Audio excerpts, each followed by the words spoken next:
Hi everyone, Mr. Will here at Amon Carter Stadium this final Saturday in August where college football returned to Fort Worth, Texas.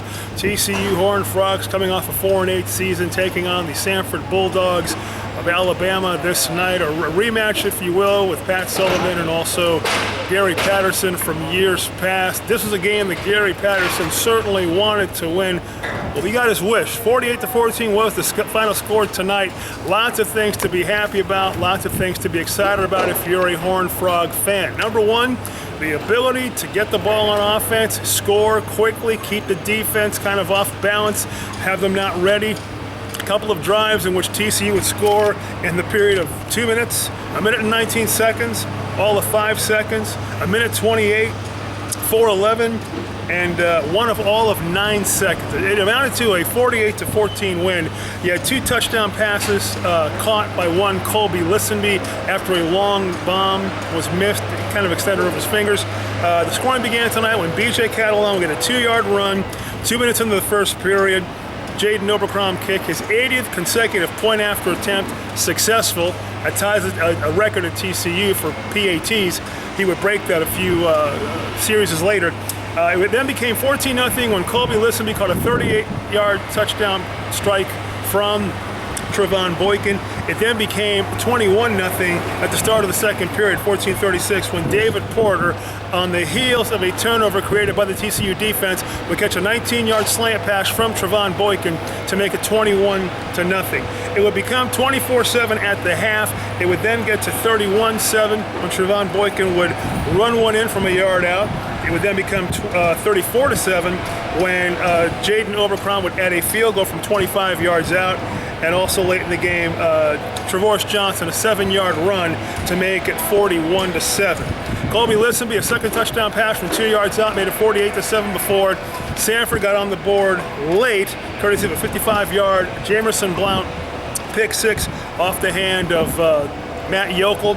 48-14 was your final score. Statistically, how about TCU, aside from outscoring Samford 48-14, won the battle of first downs 33-9, won the battle of rushing yards 200 versus 87, won the passing battle 355-56.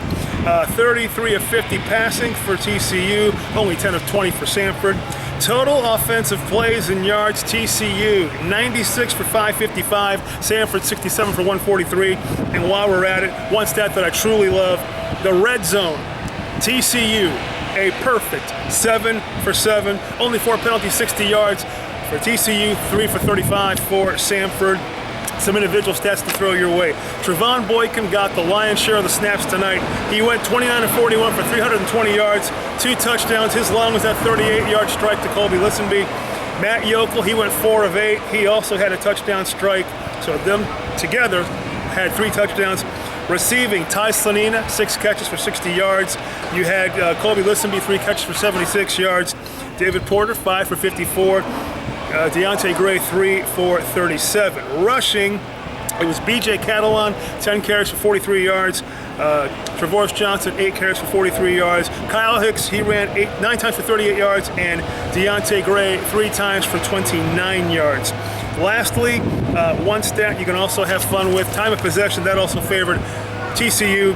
32 minutes and 15 seconds, which is 27-45 for the Samford Bulldogs. Bottom line is, packed house tonight on Heroes Night here at Amon Carter Stadium, and they see TCU win big over Samford, erasing the memory of 1 year ago down the road at AT&T Stadium when they played LSU. And despite a 100-yard kickoff return by B.J. Catalon would fall short 27-17. The indignity of 4 losses by a total of 11 points. They get the W tonight.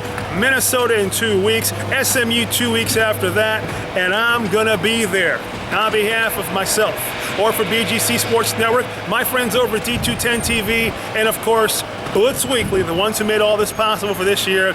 Mr. Will, TCU, peanut butter and jelly, baby. Until next time, thanks for hanging with me.